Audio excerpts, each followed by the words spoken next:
ware wa kage, shinnaru ware. No wait, that's the bad thing. Nanji wa ware, ware wa nanji. Yeah, that's the one. Point is, I fucking love Persona. 2012 is the year of Persona, or at least that's what I like to call it, because there are so many things happening about Persona in 2012. Specifically about Persona 4, but Persona 3 also comes into play. And I'm going to talk about a whole bunch of those things because I can't express enough how much I love Persona.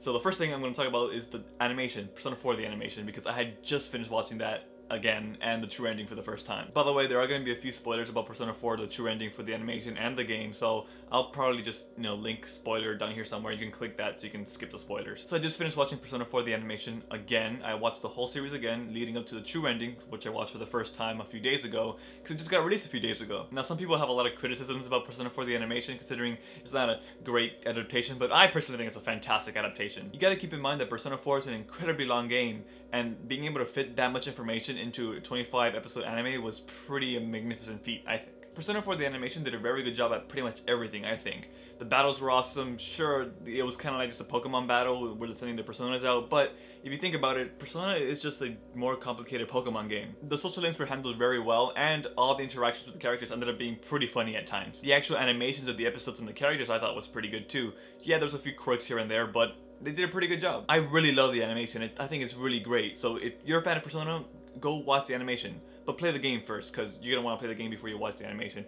Anyway, go do that. But whatever, I saw the animation all over again for the purpose of watching the true end. Just like the game had a true end, the animation had a true end also. So here's my quick little mini review, I guess you could say. And here come the spoilers. So the true end of the game happens over the course of one day, and a lot of things happen in that one day. So putting it into a 27-minute episode will be kind of difficult, but I think they handled it really well, as I said with all the other stuff about Persona 4 the animation. So the main things that happen in the true ending are the fight with Izanami, the goddess that created the Midnight Channel and gave the main character his power to use personas, and Margaret's battle. You know, Margaret, the lady from the Velvet Room. So how would the animation be able to fit all of that into one episode and make it seem coherent? Well, they basically made it kind of like a Groundhog Day type of thing. The same day was repeated over and over again until the right thing happened. So for instance, the main character is at his house with all his friends having a goodbye party because, you know, the main character is leaving back home now that the school year's over. Small things happen in that day where he's led to believe that what he's experiencing isn't real, so he goes to try to find the truth.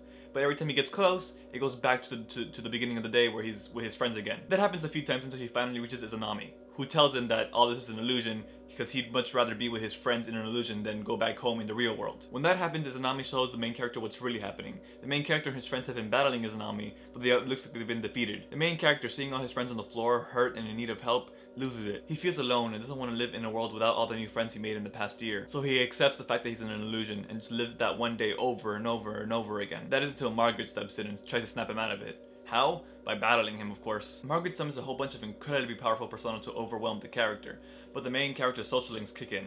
They each summon their own incredibly powerful persona to defeat Margaret. With the power of all his social links, the main character finally admits that he'd much rather live in an illusion than live in a world without his friends. That sends him back to the battle with Izanami, but with the power of the social links and his friends, the main character summons his most powerful persona, Izanagi no Okami. With Izanagi, they defeat Izanami, the TV world is changed back to a beautiful landscape, and everyone lives happily ever after. Well, there you have it. That's the true ending in a nutshell, and I loved it. The plot device created to tie the things together to make sure they all make sense was pretty genius, I think. Well, maybe not genius, but you know, it was pretty clever. I don't know, I'm gonna stop talking about the true endings just so I don't spoil anything else for you guys, but yeah, go watch that.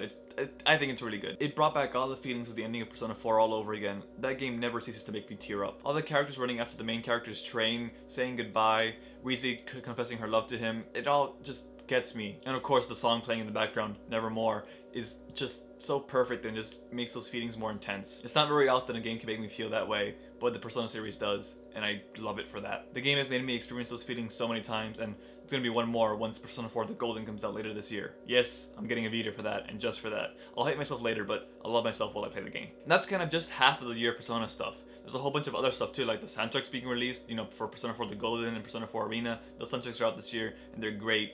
You know, the whole series has some fantastic music. Shoji Meguro, you're a great composer. Of course, earlier this year, Persona 4 Arena came out, or as it's known in Japan, Persona 4 G. Ultimate in Mayonaka Arena. It's a great fighting game, and plus the story's canon, so it happens 2 months after the events of Persona 4, so I really recommend you check that out if you're a fan of Persona. And that's just Persona 4, don't even get me started on Persona 3. Persona 3 was an incredibly great game, really sad story that again made me cry at the end. And this year it was announced that Persona 3 is getting a movie adaptation from the same people who made Persona 4 the animation. It's been hinted at that it's going to be a trilogy instead of just one movie, which is great because I don't know how they'll fit that whole game into one movie, so I'm really excited to see that. And one more little year Persona tidbit, my friend Tofu Boy is doing a playthrough of Persona 4 on his gaming channel. So go check that out, I'll put that link in the description or maybe up here or something, I don't know.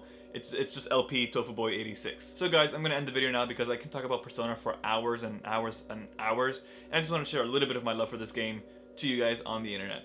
So that's it guys, thanks for watching, I'll see you guys in the next video, and remember, bonds of people is the true power.